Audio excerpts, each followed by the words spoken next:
All right, it's July the 6th, little pumpkin watermelon garden update here. Everything's looking good. Worked pretty hard hoeing everything this morning.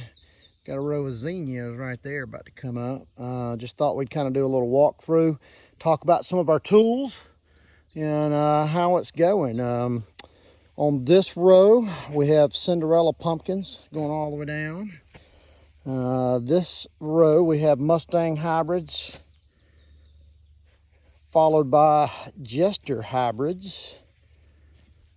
Getting on to the next one right here, I really hope these make it more than anything. These are called Blue Bayous. They get about 25 pounds. Big blue pumpkins, they'd just be cool. Next row is New Moons, looking healthy. These are little small white pumpkins for decoration. And on this last one, we've got Orange Bulldogs. These probably have the best probability of making them. These are seeds that were created at the University of Georgia, hence the name Orange Bulldogs, that are supposed to do better in humid, tropic-like climates. They were some kind of seed that they took out of Brazil and created, but they're all looking pretty good. Everything's irrigated, which we'll talk about that in a second. We've got 2 water totes. Next, moving over to the watermelon. These guys we put in at spring break. They've done pretty good. Over here where it's probably the wettest, where the most water is, they didn't really seem to like it. Everything's kind of turning yellow, but overall things are looking good, okay? Here's some Georgia rattlesnakes here that are about to pop through. So this row, starting with this flagon, is the first section of sangrias. So you can see one guy there, and as we move down, there's more blooms starting to put out, which are pretty cool. Like this guy right here. So we've got a lot of next wave of watermelons coming through, but there's a sangria. There's a big sangria. Look at this. This guy's healthy. And the dark green ones, these are sugar babies. They won't get a whole lot bigger than that. They're supposed to be a icebox variety that you can just throw in your refrigerator. There's a big sangria there. Get down here, some more sugar babies. Sugar baby. This one's getting like a small basketball size. There's some more Georgia rattlesnakes hiding there. Georgia rattlesnakes. As we move down here, we're getting into the crimson sweets. So these that look like a pretty little striped watermelon. There's Georgia rattlesnakes. So they're all doing pretty good. Oh, here's a little baby one I hadn't seen yet. I mean, it's amazing. These things will literally like pop up, I swear, overnight from a bloom to a little starter fruit. Pretty neat. We'll move around here. And on this other row is nothing but Georgia rattlesnakes. These are those big picnic size watermelons. They're supposed to be about 25 pounds. There's a healthy guy there. 2 more there. Crimson sweet there. Another rattlesnake, but look at this little collection. We got 2 Georgia rattlesnakes, a little sugar baby sandwiched by another Georgia rattlesnake. Another Georgia rattlesnake. Big Georgia rattlesnake, big one. So these just keep going. You can see they're all in different stages. There's one just starting out. Good. These have literally blown up in size, these 2 guys. And they're called Georgia rattlesnakes because you can see the pattern on here. Kind of looks like a timber rattler. Now, talking about the tools, how we maintain this place. First off, we started with a tractor. Let me be honest, okay? I bush hogged this whole place, and then I put a 8-foot set of disc on the back, and I broke up all this ground when we started, okay? Just trying to keep the weeds down. But then to maintain it, we've had to go old school. When I'm talking about old school, I'm talking about Josiah old school.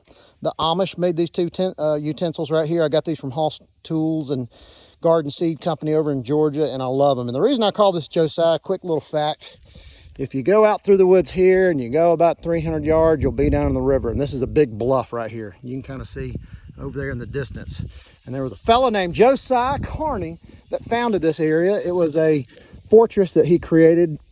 The history books say about 200 people or so lived on Carney's Bluff. This was back during the Creek Indian War. And this whole area is called Carney's Bluff from Josiah Carney. So I'm using Josiah's tools right here, okay? We're going old school, but this one right here is called a stirrup hoe. I mean, this thing is awesome.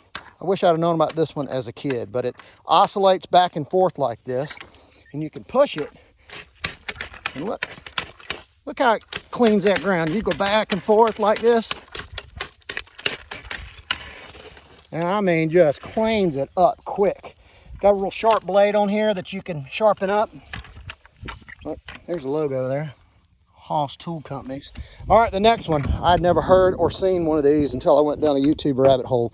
But this is called a double wheel hoe. Apparently these things have been around for centuries, I think, literally. But it's 2 wheels, all just straight up mechanical stuff here. 2 handles. And then on the bottom side, you can move and put all different kind of fittings on here. I think these are called shims, but little sharp blades, you can sharpen these up, but it just glides up under the dirt to pull all these weeds up. You can put cultivator teeth on here, you can put hilling tools on here, all kind of stuff, but pretty much I got this to be able to go down between the rows and clean up all these weeds. And you just go back and forth like this, back and forth. See how it gets all those weeds up? Pretty cool. All right, I had somebody ask me about watering. Okay, we are completely off the grid here. And believe it or not, as you probably would think, watermelons need water, right? Okay, good name, watermelon. So they have to have steady water. And what I did is I got these 2. These are called IBC Totes. Man, they're all kind of stuff's been put in them. But these I got from one of the local farmers that didn't need them anymore. Cleaned them out super good. Each one holds 275 gallons of water. And then with Jeff Bezos helping Amazon, I got some fixtures here, and that's how you turn all the water off. But I was able to convert it to these little tubes right here, this little irrigation tube. So I've got 2 of them. Okay, and they come to this. This is my next contraption. I have 2 deep cycle 20 amp lithium batteries that I have connected in series. So it makes a total of 24 volts to run this little guy pump right here, okay? And this pump will get it up to about 45 PSI, pump it down this line out to there. And the way I don't have to be here for it, these are all my old ones. I'm trying to find one that works, but you connect this in here, okay? And then this little dial, you can change this to how many days you want it to water and how long. These are old and busted, but I got another one I'm gonna put on here. But what happens is when this thing cuts on and water flows, the PSI drops, kicks that pump on, and man, it's flowing water down through here. So the gravity flow did not work. I tried gravity flow, just would not work. So I went for a pump in a bucket, and this is totally my own creation. I saw enough people online kind of did different pumps, and with those 2 lithium batteries, they ought to last about 6 weeks before I have to charge them back up. So that's how we're getting water flow. And then this is just a little poly tube irrigation stuff. It was like 50 bucks for 500 feet of this stuff. And I've got it down here, little T-piece, and then we got this side going to watermelons, this side going to pumpkins. Eventually, as these start ripening up, we're going to cut the water off of them because it makes them sweeter. You don't want them to have full water going all the way down, but I got these little cutoff valves so I can, either have the water going to them or off, and it goes down through there. And then I bifurcated this one, got 2 separate lines. But what we did was we took this tubing, and where each plant is, drilled a little hole through the tubing so that it's kind of like a little drip, and it just drips. And I've got them up under the soil so that whenever the water comes through here, it'll actually stay up under there and it won't dry out as much. Like you can see this, just where I'm digging. Look how you go from, I'm talking about dusty, dry to wet. Good old wet soil, but that way it maintains the water. And I'm only getting water where I need it to be, which is right at the base of the plant. And God waters them too, but God's on his own schedule. So I've got these set off where maybe about every 3 days it waters for about 20 to 30 minutes, whether they get rainwater or not. So everything's staying healthy, because you gotta have good water flow for all this. But that's the update for July the 6th. We'll see what they look like back in August. Boys, be back up here working and pulling stuff out.